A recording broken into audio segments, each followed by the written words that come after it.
Welcome to New Possibilities. I speak truth to power without fear. I want to remind everybody that on Mondays at 10 p.m. Eastern Standard Time, I have regular Google Hangouts. I hope that you all can join me this Monday. We'll be talking about the gender wars. We'll be talking about black women going their own way and black men going their own way. And I hope that we can have an intelligent and respectable conversation about those topics. So I hope that you all can join me so that we can have an engaging debate.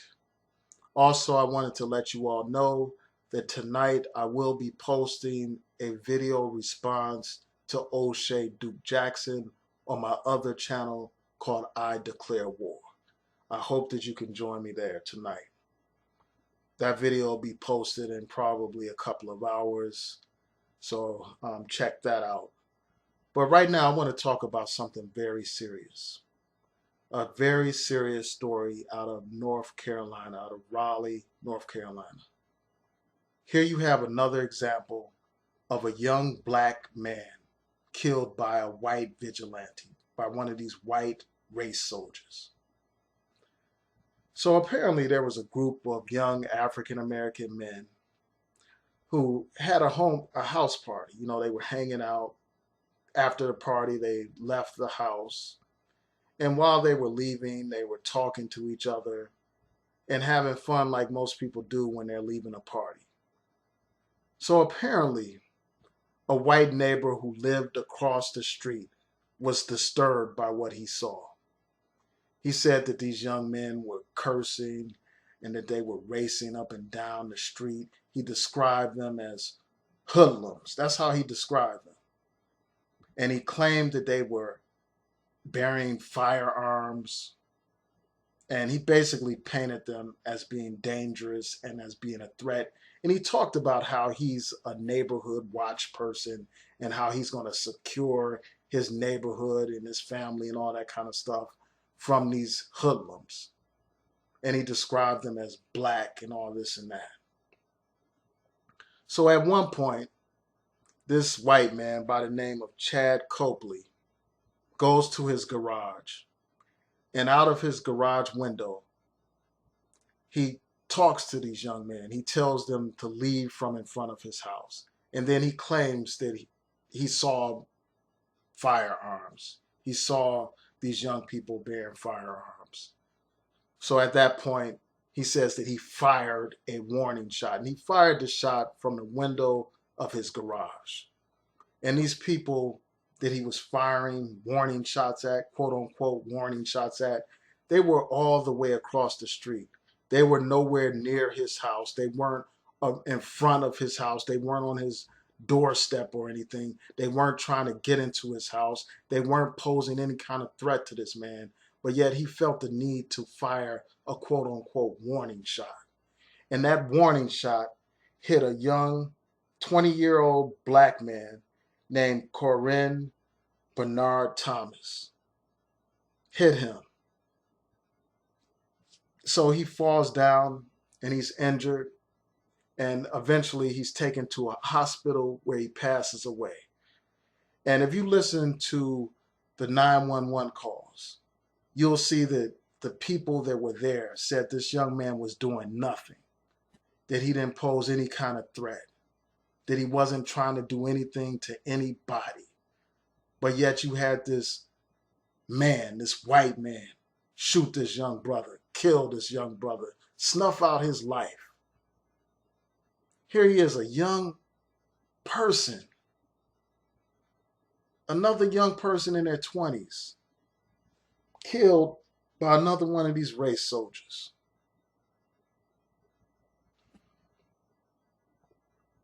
The only good thing that has come out of this story so far is that this killer was actually arrested. He has been charged with murder, and there's no bail posted. So he's going to be locked up until this case goes to trial and until there's a result in the case. Now, this whole situation is so similar to the Trayvon Martin case, as many people have pointed out. Here you have a neighborhood watch person, somebody who's non-black, who sees some black people and automatically views them as threatening, automatically views them as thugs and hooligans. So he feels it his duty to quote unquote protect his neighborhood by killing a young black man. And the thing is, both of the cities where these occurred, or both of the states, like in Florida with the Trayvon Martin case, and in North Carolina with this case, both of these states have stand your ground laws. So that's another similarity. Also, there are other situations, that are similar as well. The fact that both of the men called the police to try to provide cover in order to make it seem as if they are actually defending themselves. And they all say the magic words. Like here he says that he felt threatened, he was protecting his family and his life and all that kind of stuff. And in the Trayvon Martin case, you had a similar situation where he claims that he was under attack and he had no other choice but to shoot Trayvon Martin. But, I was reading the article and it pointed out how this guy, Chad Copley, he's the white man that killed this young black man in Raleigh, North Carolina. His claim for self-defense is very weak because you can't shoot somebody simply because they're quote unquote using profanity or making noise. And even if these young people actually had guns, the mere fact that they had guns would not be a justification to just kill these young people, to shoot at a group of young people who were posing no threat, who weren't trying to break into his house. He doesn't even say they were pointing weapons at him or anything like that. Also, it's worth noting that the police did not recover any weapons from the scene. And also, the person who actually organized that party that evening said that he didn't see anybody with firearms. He said that there was no threat, that none of the people that were attending his party threatened this white man. But this white man felt that his duty and his obligation and his right to just shoot indiscriminately at a group of black men. These people have declared war on black people a long time ago. These people think that it is open season on a black man. And they're just taking our lives. And I hope that this man is brought to justice. I hope that he is punished for this crime. And he faces the death penalty. And I know a lot of people are against the death penalty and all that kind of stuff. But me, when I see cases like this, when I see that case out of Charlotte, out of not Charlotte, but Charleston, South Carolina, where that killer Dylan Roof shot 9 innocent people at a church praying. And when I see this case where a 20-year-old black man, his life is snuffed out, when I see stuff like that, I don't have any sympathy for these killers. I'm not praying for their forgiveness. I can't forgive them. I can't be one of those people that are marching against the death penalty when we have cases like this. Frankly, I hope that both of these men die. You live by the sword, you should die by the sword. You take a life, you should be prepared to lose your life. And I hope that these people are met with justice. But we have to look at the situation. I mean, we can't take anything for granted. You never know what's going to happen in these cases. You saw that man, George Zimmerman, get away with murder, literally. Shoot Trayvon Martin in the heart and get away with it and walk free. And not only that, that idiot, that killer, that real thug is now a celebrity. He actually sold his gun for over $100,000, profiting off the death of his young brother, Trayvon Martin. They actually raised money for that damn killer. They actually made him into some kind of hero. People actually were asking for his autograph at gun shows. That is the kind of society that we live in. And I would not be surprised about any kind of jury verdict. I wouldn't be surprised if this killer walks, but I hope that he doesn't. I hope that he is met with justice. Swift justice. That's what I hope for. Because enough is enough.